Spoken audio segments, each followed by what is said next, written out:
அதை இப்ப நீங்க பார்த்திருப்பீங்க. ஆமென், அல்லேலூயா. அந்த கைப்பிரதியுடைய தலைப்பு என்னவெனில் பலிகளின் பயன்கள், the beneficial sacrifice.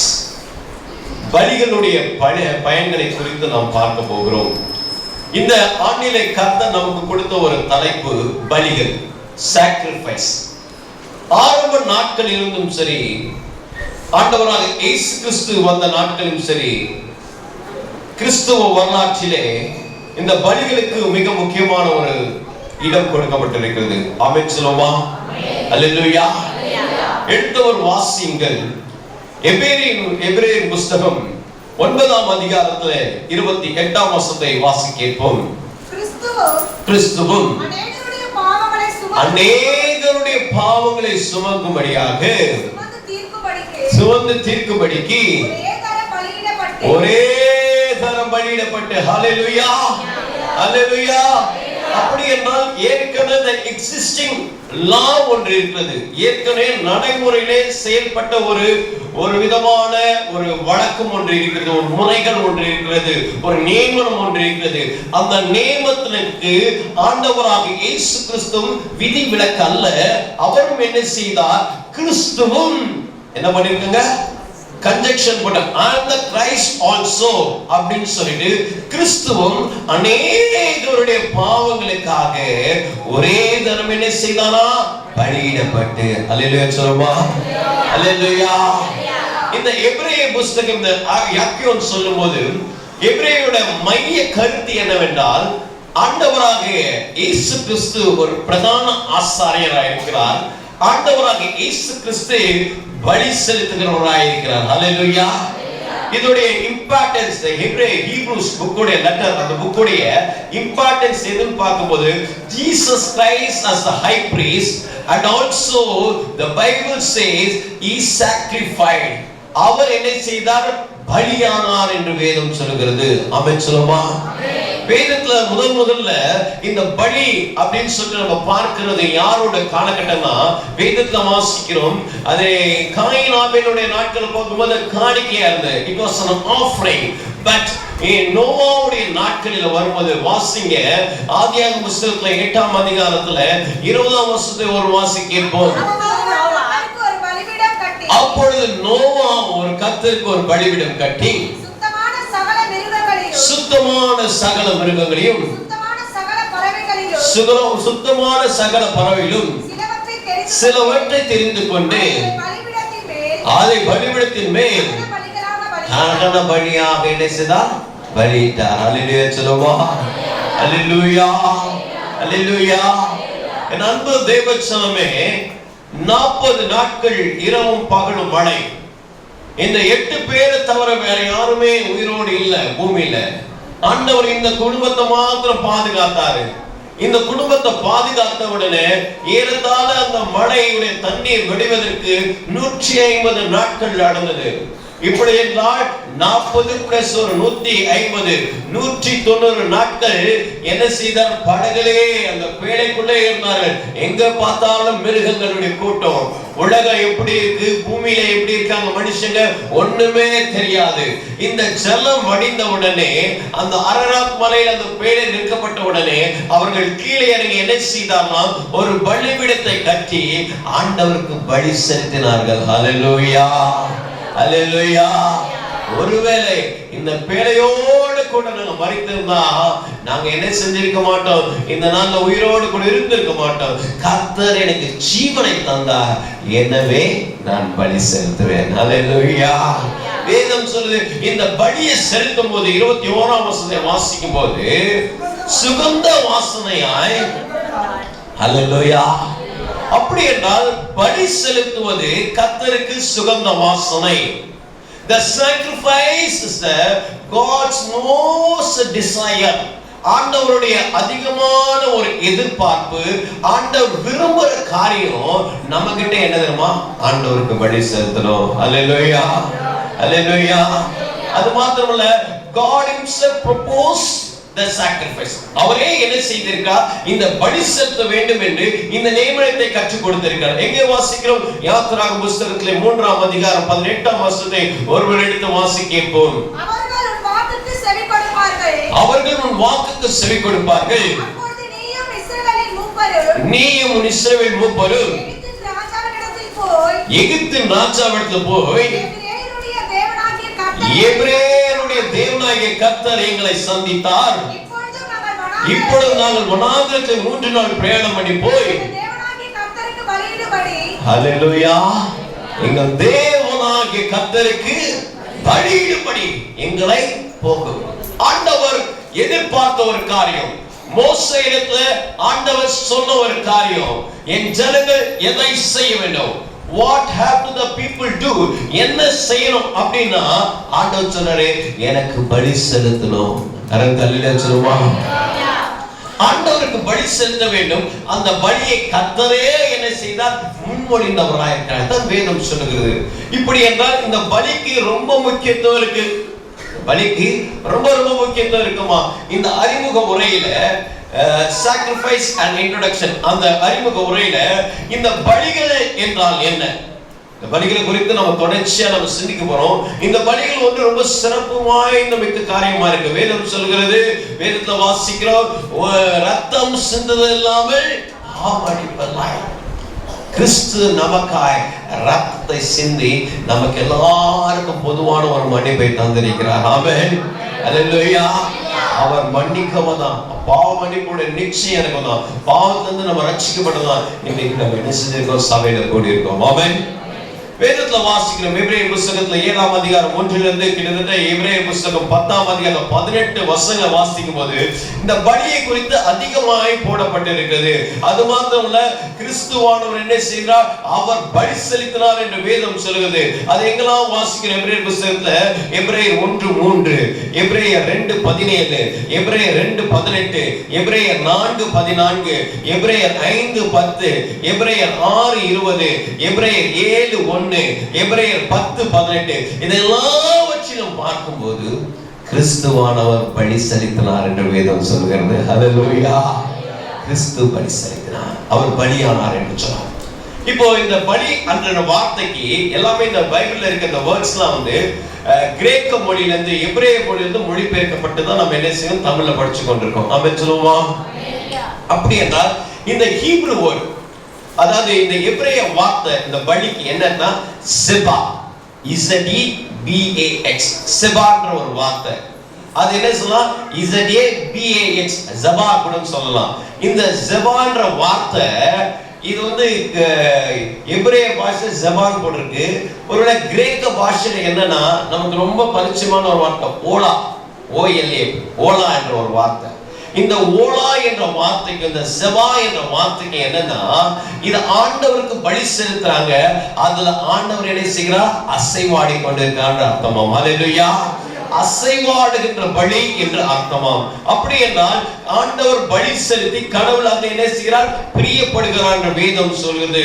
ஒருவர் பாவம் செய்தால் அந்த பாவத்துக்கு பிராயச்சித்தமாக வேதம் சொல்லுது, பாவம் கர்ப்பம் தரித்து மரணத்தை பிறப்பிக்கிறது என்று சொல்லும்போது அவர்களுக்கு ஒரு ரிடிமியம். இந்த பலி எதனுடைய அடிப்படையில் இருக்குன்னா ஒரு கான்சிக்வன்ஸ். இதுதான் நம்மளுடைய கான்சிக்வன்ஸ். நம்ம பாவம் செஞ்சா அதுக்கான ஒரு தண்டனை அனுபவிக்கிறோம். அந்த தண்டனையிலிருந்து மீட்பதற்காக என்ன செய்யப்பட்டிருக்கா, ஆண்டவர் நமக்கு பலி செலுத்தும்படியா ஒரு நியமனத்தை தந்திருக்கிறார். ஹல்லேலூயா, ஹல்லேலூயா. அப்படி என்றால் இந்த கான்சிக்வன்ஸ், நம்முடைய பாவத்துடைய கான்சிக்வன்ஸ், நம்முடைய பாவத்துடைய அந்த பிராயச்சித்தம், நம்முடைய பழி வாங்குதோ இல்ல மற்ற காரியங்கள் அல்லாதபடி வேதம் என்ன செய்ற, பலியை ஆண்டவர் நடத்தினார். அவர் ஹல்லேலூயா. அதாவது 2 வகையா பிரிக்கலாமா வேதத்தை? 2 வகையா பிரிக்கும் போது மோசேயோட காலகட்டத்துக்கு முன்பு, மோசேயோட காலகட்டத்துக்கு பின்பு, அப்புறம் இயேசு கிறிஸ்துவோட காலகட்டம் அப்படின்னு சொல்லும்போது இந்த பலிகள்லாம் வந்து ரொம்ப பிரதானமா போதிக்கப்பட்டது வந்து மோசேயோட காலகட்டம். அல்லேலூயா சொல்லுவோமா? இதுக்கு பலிக்குனே ஒரு அதிகாரம் இருக்கு, லேவியாகமம் ஒரு அதிகாரம் இருக்கு, பலி செலுத்துவதற்கான ஒரு அதிகாரம். இப்ப இந்த மத்தியில இது போஸ்ட் எக்ஸலிக் இல்ல ப்ரீ எக்ஸலிக் அப்படின்னு சொல்றாங்க. அதாவது இவங்க அடிமைத்தனத்துக்கு போறதுக்கு முன்னாடி, இவங்க அடிமைத்தனத்துக்கு வந்துட்ட பின்பாடி அப்படின்னு சொல்லிட்டு ரெண்டு வகையா பிரிக்கிறாங்க. Pre exilic and post exilic. இந்த ரெண்டு வகையா பிரிக்கும் போது இப்ப மோசேயோட காலகட்டத்துக்கு முன்னாடி இருக்கும்போது யாரோட காலகட்டத்தை பார்க்கிறோம்? நோவாவோட காலகட்டத்தை பார்க்கிறோம், ஆபிரகாமோட காலகட்டத்தை பார்க்கிறோம், ஈசாக்கோட காலகட்டத்தை பார்க்கிறோம், யாக்கோபோட காலகட்டம், யோசேப்போட காலகட்டம். யோசேப்பு தான் எல்லாரையும் கொண்டு போய் எங்க சேர்க்கிறாரு? எகிப்துல சேர்க்கிறாரு. இப்ப எகிப்தோட காலகட்டம் வரும்போது அது மோசேயோட காலகட்டம் வருது. இப்ப இந்த பலிக்கும் மோசேயோட காலகட்டத்துக்கு பலிக்கும் ஒரு வித்தியாசம் உண்டு. அல்லேலூயா சொல்லுமா? அல்லேலூயா. இப்ப என்ன ஆச்சுன்னா, இந்த மோசே வரதுக்கு முன்னாடி கர்த்தருடைய தூதனானவன் தோன்றி அவர் தான் என்ன செய்கிறார்? பலி செலுத்தும்படியாக மக்களை ஊக்குவித்துக் கொண்டே இருக்கிறார். அல்லேலூயா. அங்கே ஒரு பலிபீடம் கட்டி பலி செலுத்தினார், அங்கே ஒரு பலிபீடம் கட்டி ஒரு பலி செலுத்தினார். அப்படி கர்த்தருடைய தூதன், the angel spoke to the people, an angel spoke to the people அப்படிதான் போடப்பட்டிருக்கு. இரண்டாவது பகுதியா வரும்போது கர்த்தர் மோசேக்கு ரெவலேஷன் தந்தாரு. அவர் மோசேயோடு கூட பேசினாரு. மோசேயோடு பேசினதால அவர் மக்களோடு கூட சொல்றாரு, நீங்க இந்த பலியெல்லாம் செலுத்தணும்னு சொல்லிட்டு. ஆமென் சொல்லுமா? அல்லேலூயா. நீங்க ரொம்ப பாக்கியம் பெற்றவங்க. இது ரொம்ப பேசிக். இந்த பேசிக் நாலேஜ் இருந்தால் தான் நம்ம அடுத்தடுத்த பலிகள் போகும்போது உங்களுக்கு ரொம்ப கிளாரிட்டி கிடைக்கும், உங்களுக்கு புரிதல் கிடைக்கும். ரொம்ப ஒரு மாதிரி இது ஒரு வேகான சப்ஜெக்ட், ரொம்ப ஒரு மாதிரி புரியாத புதிரான ஒரு வாக்கியங்கள். இதை எடுத்துட்டோம், இதை கொடுத்துட்டீங்களேன்னு சொல்லிட்டு ஆண்டவர் நம்ம கசந்து கொள்ள முடியாது. ஆண்டவர் கொடுத்ததுனால இதை என்ன செய்யறோம்? நம்ம ஆழமா சிந்திக்க போறோம். அதுக்காக ஆண்டவரை சொல்றீங்களா? அல்லேலூயா. அப்படி என்றால் இந்த பலி என்பது ஒரு சனடைசம். அப்படின்னா என்ன அர்த்தம்னா, ஒரு மாதிரி முரண்பாடான காரியங்கள். இதுக்கு என்ன செய்யற? ஒரு ஃபாலோடு திங்ஸ் இல்லாம கொஞ்சம் வித்தியாசமான திங்ஸ் என்ன செய்யறார்? இந்த பலிகளை செலுத்தும்படியாக மோசேயோட காலகட்டத்தில் அது என்ன செய்து மாற்றப்பட்டிருக்குது என்று சொல்லலாம். அல்லேலூயா. அல்லேலூயா. பாருங்க, இந்த பலியை பின்தொடர்ந்து வந்து இந்த பலிக்கு, அதாவது பாவத்தை பின்தொடர்ந்து மரணம் வருது. இந்த மரணத்தை பின்தொடர்ந்தா ஐயோ இந்த மரணத்துக்கு பதிலாக என்ன செய்யப்படுது? பலியை கொடுக்கப்படுது. ஆமென். அல்லேலூயா. அப்படி என்றால் அந்நாட்களிலே மோசேயோட காலகட்டமா இருக்கட்டும், முன்னாடி உள்ள காலகட்டமா இருக்கட்டும், பலிக்கு பழி வாங்குவது அவருடைய பழக்கமா இருந்தது. பலிக்கு பழகு. அதனால்தான் சங்கீதக்காரங்க தாவீது சொல்றது, God is my avenger. எனக்கு என்ன செய்வார்? பழிக்கு பழி வாங்குவார். அவெஞ்சர் என்றால் பழிக்கு பழி வாங்குதல் என்ற அர்த்தம். அப்ப என்னன்னா, இந்த பழிக்கு பழி வாங்குற காரியத்தை ஆண்டவர் சொன்ன, நீங்க பழிக்கு பழி வாங்காதபடி பழிக்கு பலி செலுத்துங்க. அல்லேலூயா. ஒரு புதிய முரண்பாடான கருத்துக்களை மோசேயோட நாட்கள்ல கர்த்தர் தந்தார். ஆமென் சொல்லுமா? அல்லேலூயா. அல்லேலூயா. அப்படி என்றால் அன்பு தேவ பிள்ளைகளே, இன்றைக்கு கர்த்தர் நம்மோடு கூட பேசிக் கொண்டே இருக்கிறார். ஆதியாகம புத்தகம் 22:2, யாத்ராகம புத்தகம் 3:18 இதெல்லாம் பார்க்கும்போது கர்த்தர் அவர் என்ன செய்யறார்? நீங்க போய் பலி செலுத்துங்க அப்படின்னு சொல்லிட்டு கற்றுக் கொடுக்கிறார். ஆமென். அல்லேலூயா. எபிரேயர் புத்தகம் 1:4, எபிரேயர் புத்தகம் 1:14, எபிரேயர் புத்தகம் 2:16, மற்றமாக லேவியர் புத்தகம் 3:1, இன்னமாக எபிரேயர் புத்தகம் 7:1, எபிரேயர் புத்தகம் 10:18 இதெல்லாம் பார்க்கும்போது தேவ தூதர்கள் பலி செலுத்தும்படியாக, மோசே மக்களுக்கு பலி செலுத்தும்படியாக அவர் என்ன செய்தாரா? உற்சாகப்படுத்தினார். அல்லேலூயா. அல்லேலூயா. ஒரு சனடைசம் வந்தது, ஒரு தொடர்பு காரியங்களுக்கு. அந்நாட்களில் செய்த பலிக்கும் இந்நாள் செய்கிற ஒரு பலிக்கும் அநேக வேத வல்லுநர்கள் என்ன சொன்னா, அந்த பலியை சொல்லும்போது it was a communion with God. ஆண்டவரோடு கூட என்ன செய்கிறோமா? ஒன்று இணைக்கப்படுகிறோம். ஆமென். அல்லேலூயா. அதாவது நம்ம எப்படி இந்த அப்பத்தையும் திராட்சரசத்தையும் எடுக்கிறோமோ அதே போல இந்த பலி செலுத்துற காரியமும் அந்நாட்டில் உள்ள அது ஒரு தேவனுடைய பந்தியாய் காணப்பட்டது. ஆமென். அல்லேலூயா. எப்படி பந்தின்னு சொல்றோம்? முன்னாடி ஆண்டவர் சரீரத்தை நமக்கு சாப்பிட கொடுத்தாரு. அந்நாட்டிலே மக்கள் என்ன ஆட்டுக்கடாவையும் மற்றும் புறா குஞ்சுகளை வெட்டி என்ன நீங்க இதை சாப்பிடுங்க சாமின்னு சொல்றாங்க. அக்கினியால ஆண்டவர் அப்படியே பட்சித்து போடுவார். அது என்ன செய்வோம்? அப்படியே சாப்பிட்ட மாதிரி படையல் படைக்கிறோம் அப்படின்னு சொல்லுவோம் பாத்தீங்களா, அது அப்படியே எடுத்துக்கிற மாதிரி போகுமா? எல்லாம் நக்கி போயிடுச்சு. உங்களுக்கு தெரியும், நல்ல ஒரு வாசகம். எலியாவுடைய நாட்கள்ல பாகால் தீர்க்கதரிசிக்கு முன்பாக அவர் சந்தாய் காளைகளை வெட்டி அதுல தண்ணியை ஊற்றி அது என்ன செய்தான்? வாய்க்காலை வெட்டி வைத்தான். அக்கினியிலே உத்தரவு கொடுக்கிற தெய்வமே மெய்யான தெய்வம் சொல்வது அக்கினி மேலிருந்து இறங்கி எல்லாத்தையும் தண்ணி உட்பட எல்லாத்தையும் என்ன செய்தான்? நக்கி போச்சு. ஆமென். அல்லேலூயா. இதான் வேணும். அந்த நாட்கள மனுஷர்கள் என்ன சாப்பிட்டாங்களோ அது கடவுளும் சாப்பிட்டாங்கன்னு சொல்லிட்டு ஒரு விதமான கோட்பாடு இருக்கிறது. ஆமென். இன்னொரு நாட்கள் அதெல்லாம் உங்களுக்கு கோடிட்டு காண்பிக்கிறார். என்னென்ன மனுஷங்க சாப்பிட்டாங்களோ அதே கடவுளுக்கு கொடுப்பாங்க. கடவுள் அதை என்ன செய்வார்? அதை அங்கீகரித்துக் கொள்வார், ஏற்றுக்கொள்வார். அக்கினியால் என்ன செய்வார்? அதை எடுத்துக்கொள்வார் என்று வேதம் சொல்லப்படுகிறது. ஆமென். அல்லேலூயா. அப்படி என்றால் ஒரு சென்ட்ரைசிசம் அங்க காணப்பட்டது. அது இல்லாம இயேசு கிறிஸ்து கிட்ட வரும்போது ஒரு சுப்ரிசீட் அப்படின்ற ஒரு முரண்பாடான மாறுபட்ட ஒரு கருத்தை என்ன செய்தார்? ஆண்டவர் கொண்டு வர, இனி நீங்க பலி செலுத்த வேண்டியதில்லை, நானே பலியாகிறேன் என்ற. அல்லேலூயா, அல்லேலூயா.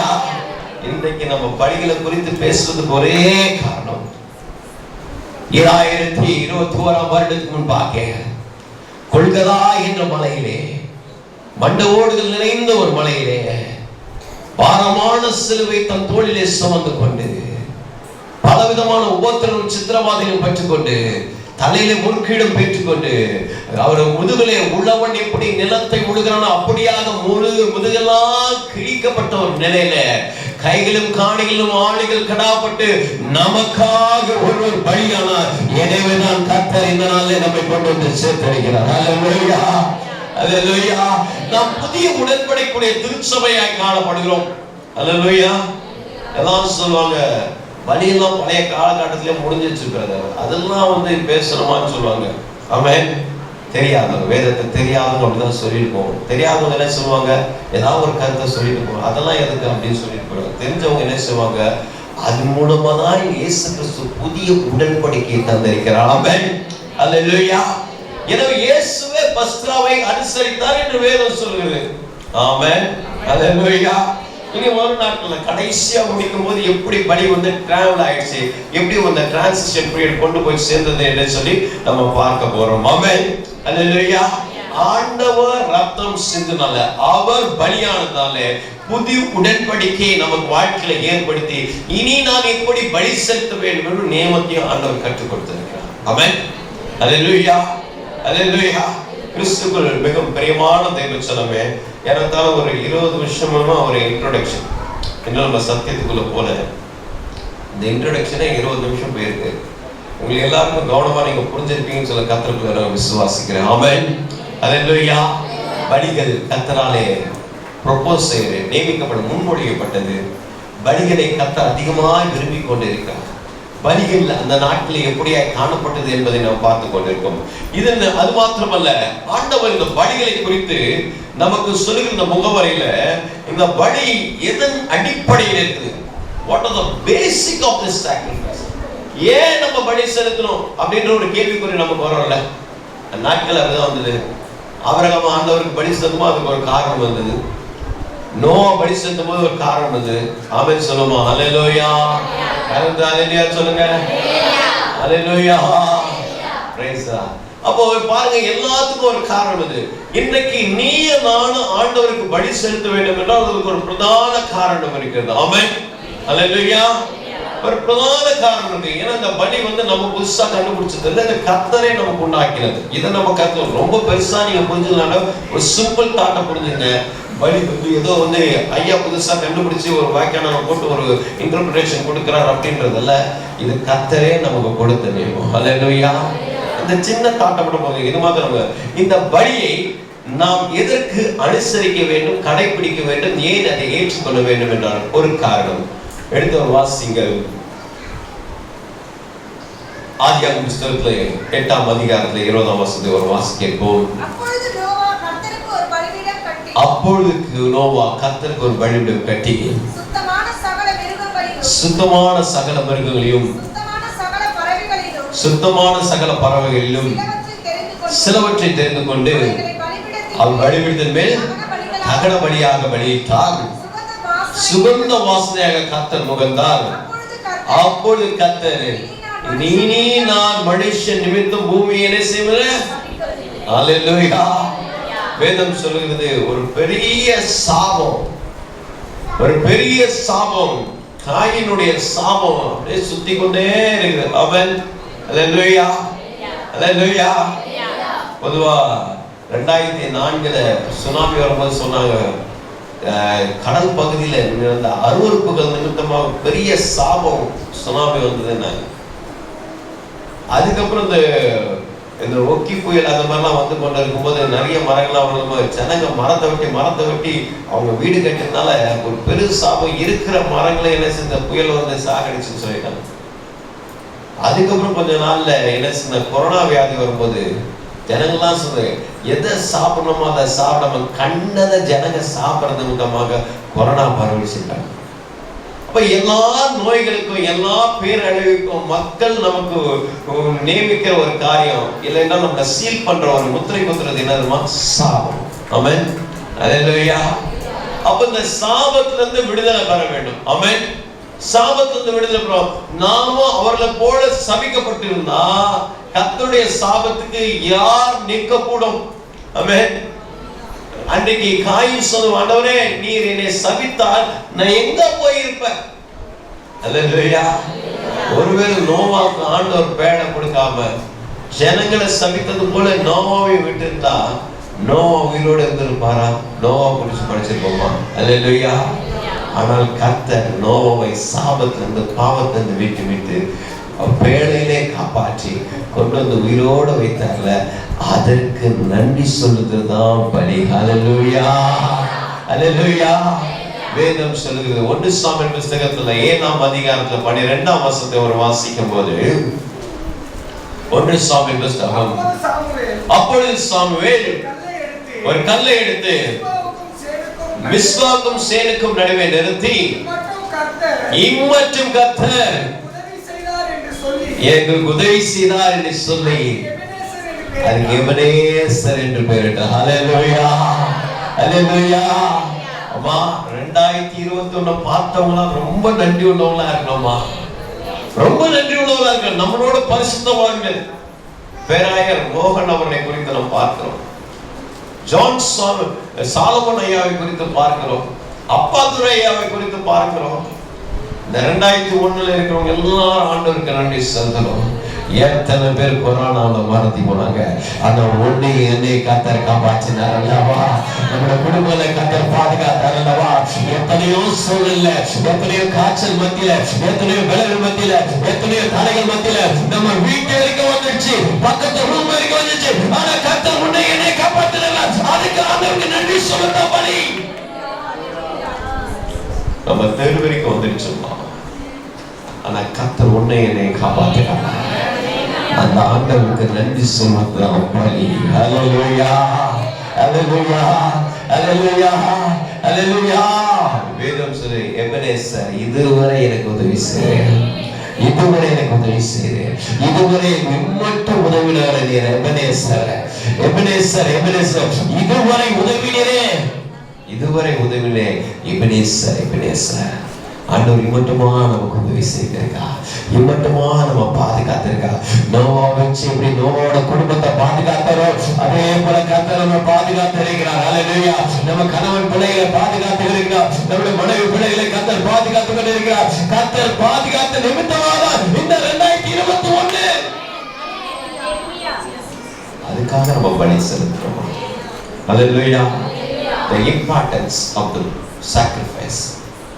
God is so protective, so gracious upon me. அவர் எவ்வளவு கிருபை பெற்றவராக இருந்தார், என்னை கொண்டு வந்து என்ன செய்தார்? விளக்க வச்சிருக்கார். ஹல்லேலூயா. எனவே நன்றி செலுத்துவதுதான் பலி. ஆமென். நன்றி செலுத்துவதுதான் பலி. இதைக்கெல்லாம் பார்க்கிறோம். எபிரேயர் புத்தகம் 13ஆம் அதிகாரம் 15ஆம் வசனம், எபிரேயர் புத்தகத்துல 16ஆம் அதிகாரத்துல 1ஆம் வசனம், சங்கீத புத்தகத்துல 9ஆம் அதிகாரம், சங்கீதம் 9:1, சங்கீதம் 35:18, சங்கீதம் 95:1-3, சங்கீதம் 106:1, சங்கீதம் 118:1. இதெல்லாம் வச்சு பார்க்கும்போது வேதம் சொல்லுகிறது, கர்த்தர் எனக்கு நன்மை செய்தார், அவருக்கு நான் நன்றி உள்ளவனாக இருப்பேன். அல்லேலூயா, அல்லேலூயா. கர்த்தர் எனக்கு உதவினார், அவருக்கு நன்றி உள்ளவனாக இருப்பேன். கர்த்தர் எனக்கு இம்மட்டமாய் பாதுகாத்தார், அவருக்கு நன்றி உள்ளவர்களாக இருப்பேன். அல்லேலூயா. வா, நன்றி உள்ளவர்களாக இருக்கணும், நன்றி உள்ளவர்களாக இருக்கணும். இந்த பலியின் நாட்கள், இந்த பலியை குறித்து நம்ம வாசிக்கும் போது ஒன்றை நன்றி உள்ள இதயத்தோடு இருக்கணும். ஆண்டவருக்கு ஆண்டவரே நன்றியோடு துதிப்பாடுவேன், எந்த நேசு நாதரே இன்னைக்கு செய்த எல்லாவற்றுக்கும் ஆண்டவருக்கு நன்றி செலுத்துவோம். அல்லேலூயா. ஆண்டவருக்கு நன்றி செலுத்துகிற பிள்ளைகளாக இருக்க வேண்டும். இரண்டாவது, இந்த பலி அப்படின்னு சொல்லும்போது இந்த பலிகளுடைய இந்த அறிமுக முறையில ஏன் இந்த நியமனம், ஏன் இந்த அடையாளம், ஏன் இந்த கோட்பாடு அப்படின்னு சொன்னா, வேதம் சொல்லு பலி செலுத்தினா மாத்திரமே ஆண்டவர் நம்ம என்ன செய்ய முடியும், மகிமைப்படுத்த வேண்டும். அல்லேலூயா. வேதத்துல சங்கீத புஸ்தகத்துல 5ஆம் சங்கீதத்துல ஒருத்தர் எடுத்து வாசிங்க, 23ஆம் வசனத்தை வாசிக்க கேட்போம். சங்கீதம் 50. அல்லேலூயா. சோத்திர பலி இடுகிறவன் என்ன நேசிக்கிறானா, பலி இடுகிறவன் என்ன செய்கிறானா, பலி இடுகிறவன் என்ன செய்கிறானா, மகிமைப்படுத்துகிறான். அல்லேலூயா. வேதம் சொல்லுது பலி இடுகிறவன் தேவனை மகிமைப்படுத்துகிறான். ஆமென். அல்லேலூயா. நான் பலி செலுத்த ஆண்டவரை நான் என்ன செய்கிறேன், மகிமைப்படுத்துறேன். ஹல்லேலூயா. நான் பலி செலுத்த ஆண்டவரை என்ன செய்கிறேன், நான் மகிமை செலுத்துறேன். when I praise I glorify the God's name. ஆண்டவருடைய நாமத்தை நான் மகிமைப்படுத்துகிறேன். ஆமென். அன்பு தேவச்சனமே, நாம் பலி செலுத்துவது ஆண்டவருக்கு ஒரு மகிமையான ஒரு செயல். ஹல்லேலூயா. 25 ஆண்டுகள் கழித்து பிறந்த ஒரு ஆண் மகன் இப்படி ஒரு பிள்ளை பெறுவாரா என்ற எதிர்பார்ப்பு அந்த தாய்க்கு இல்லாமல் இருந்தது. வாக்குத்தத்தத்தை சுதந்திரித்துக் கொண்ட அந்த மனிதன் நிச்சயம் பிறக்கும் என்று விசுவாசித்திருந்தான். ஏனோ 24வது வருடத்தில் ஒரு விசுவாச தளர்ச்சி ஏற்பட்டு, ஒருவேளை என்னுடைய மறுமனையாட்டியில் பிறக்கிற பிள்ளைதான் என்னுடைய பிள்ளை அல்லவா அப்படின்னு நினைத்துக் கொண்டிருக்கிற 100வது வயதில் கர்த்தர் ஈசாக்கு என்ற ஒரு மகனை தந்து அவர்கள் சந்தோஷமாய் இருக்கும் போது, இவர்கள் என்னை மகிமைப்படுத்துகிறார் என்று சொல்லி ஆண்டவர் சோதித்த ஒரு காரியம் என்னவென்றால், வேதத்தில் வாசி ஆதியாகமம் புத்தகத்துல 22ஆம் அதிகாரத்துல வேதத்தை வாசிக்கும் போது 2ஆம் வசனத்தை வாசிக்கும் போது ஒரு இடத்தை வாசிப்போம். அப்பொழுது அவர் உன் புத்திரனும் உன் ஏகசுதனும் உன் நேசகுமாரனாகிய ஈசாக்கை நீ இப்பொழுது அழைத்துக் கொண்டு போய் மோரியா தேசத்துக்கு போய் அங்கே நான் உனக்கு குறித்த மலையில் ஒன்றின் மேல் அவனை தகன பலியிடு. அல்லேலூயா. ஆண்டவரே சொல்ற, நீ போய் என்ன செய்வா, பலி செலுத்து. ஆமென். அல்லேலூயா. இப்ப ஆண்டவரே எனக்கு பிள்ளை கொடுத்துறான்னு சொல்லிட்டு ஒரு வாய் அளவுல சொல்றது ஆண்டவர் ஏற்புடையதா இல்ல, நீ பலி செலுத்தா ஏத்துக்கலன்னு சொன்னாரு. வேதத்துல வாசிக்கிறோம். அதே 22ஆம் அதிகாரத்துல 22ஆம் வசனத்தை ஒரு எடுத்து வாசிக்கும் போது பிரைஸ் தி லார்ட். ஹல்லேலூயா.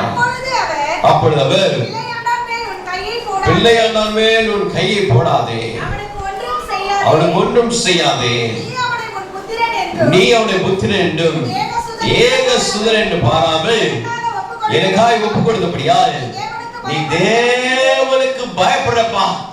ஆமென். நீ ஆண்டவருக்கு பயந்து ஆண்டவருக்கு மகிமை செலுத்துகிறாய் என்று ஆண்டவர் உணர்ந்து கொண்டார். ஆமென். அம்மா, பலியில தான் ஆண்டவர் டெஸ்ட் வைக்கிறார்.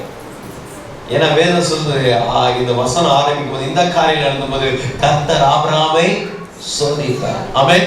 என்னை கேட்டுக்கொண்டிருக்க அன்பு தேவஜனமே, நீங்க வர்ஷிப் டைம்ல எப்படி ஆண்டவரோடு கூட நீங்க வர்ஷிப் பண்ணீங்களோ அதுதான் உங்களோட டெஸ்ட்.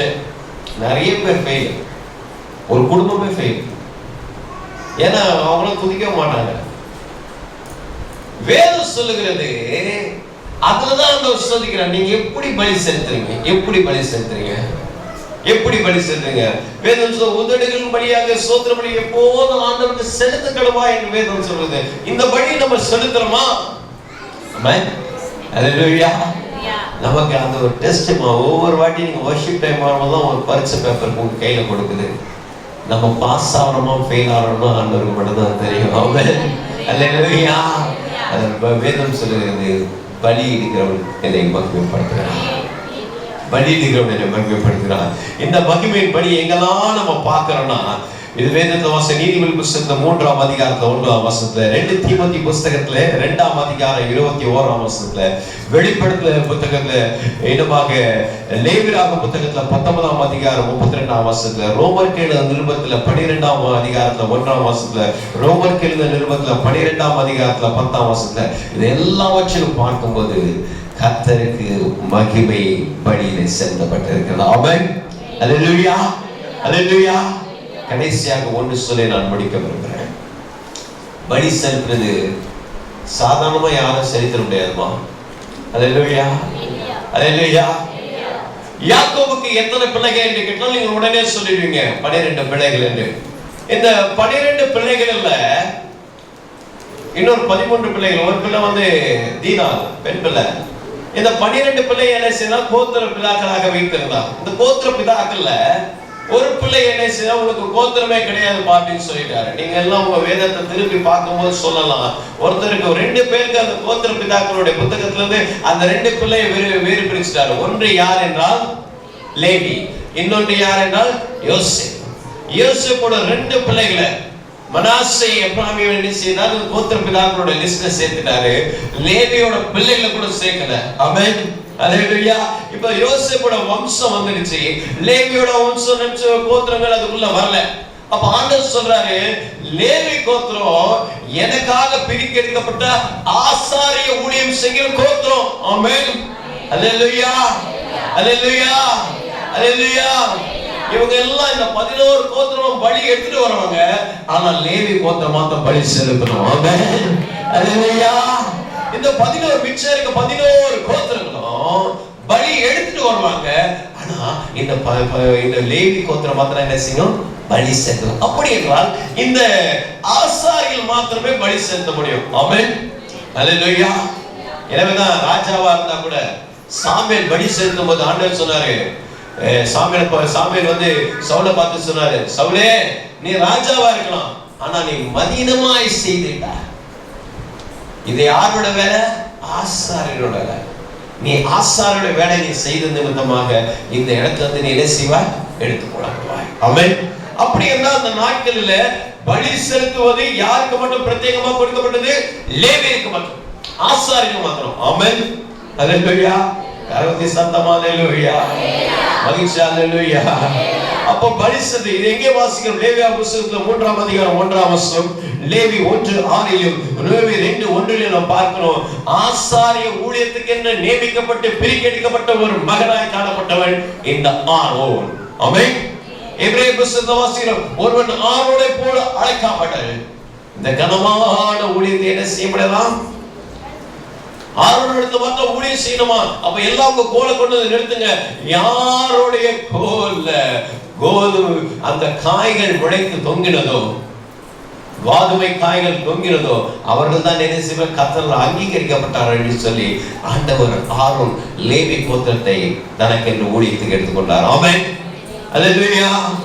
வேதத்தை சொல்லி வாசிக்கிறோம், மார்க் பண்ணி வச்சிருங்க. எபிரேய புத்தகத்துல 4ஆம் அதிகாரத்துல 14 இருந்து 16 வரைக்கும் உங்க வீடுகளை போய் வாசிக்கும் போது வேதம் சொல்லுது, அதாவது நமக்கு எப்படிப்பட்ட ஒரு ஆசாரியர் இருக்கார். நான் வாசிக்கும் அந்த வசனத்தை, எபிரேயர் 4:14.